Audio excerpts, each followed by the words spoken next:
ವಿಷಪೂರಿತವಾಗ್ತಾ ಇರುತ್ತೆ. ಸೊ ಭೂಮಿಯಲ್ಲಿ ಎರೆಹುಳುಗಳು ಸತ್ತೋಗುತ್ತೆ, ಭೂಮಿಯಲ್ಲಿ ಸೂಕ್ಷ್ಮಾಣು ಜೀವಿಗಳು ಸತ್ತೋಗುತ್ತೆ.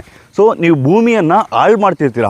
ಸೊ ನಿಮ್ಗಾದರೆ ಒಂದು ಯಾವುದಾದ್ರೂ ಚಿಕ್ಕ ಚಿಕ್ಕ ಯಂತ್ರಗಳನ್ನು ಬಳಸಿ ಕಳೆಯನ್ನು ತೆಗಿಬೋದು, ಅದೇ ಗೊಬ್ಬರವಾಗಿ ಕನ್ವರ್ಟ್ ಆಗುತ್ತೆ. ಮತ್ತು ಕೈಯಲ್ಲೂ ಕೂಡ ಕಳೆಯನ್ನು ತೆಗಿತಾರೆ, ಅಥವಾ ರೋಟರ್ ಹಾಕ್ಸ್ಬೋದು.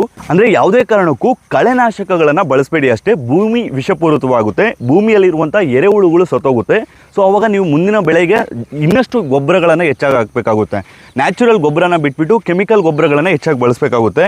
ಸೊ ನೀವು ಕಳೆಯನ್ನು ತೆಗೀರಿ. ಎಲ್ಲಿ ಚಿಕ್ಕ ಚಿಕ್ಕ ಬೆಳೆಗಳಲ್ಲಿ ಅರಣ್ಯ ಕೃಷಿಯಲ್ಲಿ ಏನು ಕಳೆ ತೆಗೆಯೋದು ಅವಶ್ಯಕತೆ ಇಲ್ಲ.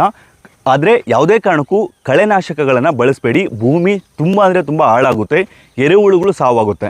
ದಯವಿಟ್ಟು ಈ ವಿಡಿಯೋನ ಎಲ್ಲ ರೈತರಿಗೂ ಶೇರ್ ಮಾಡಿ. ಮತ್ತು ಕಾಂಗ್ರೆಸ್ ಗಿಡವನ್ನು ಯಾವುದೇ ಕಾರಣಕ್ಕೂ ಎಲ್ಲೂ ಕೂಡ ಬೆಳೆಯೋದಕ್ಕೆ ಬಿಡಬೇಡಿ. ಉಸಿರಾಟದ ತೊಂದರೆಗಳು ಬರುತ್ತೆ, ಮತ್ತು ಇಳುವರಿ ಕೂಡ ತುಂಬ ಅಂದರೆ ತುಂಬ ಕಡಿಮೆ ಆಗುತ್ತೆ. ದಯವಿಟ್ಟು ಕಾಂಗ್ರೆಸ್ ಗಿಡ ಏನಾದರೂ ಕಾಣಿಸಿದ್ರೆ ಇಮಿಡಿಯೇಟಾಗಿ ಕಿತ್ತು ಬಿಸಾಕಿ. ಹೂವು ಏನಾದರೂ ಬಿಟ್ಟರೆ ಇಮಿಡಿಯೇಟಾಗಿ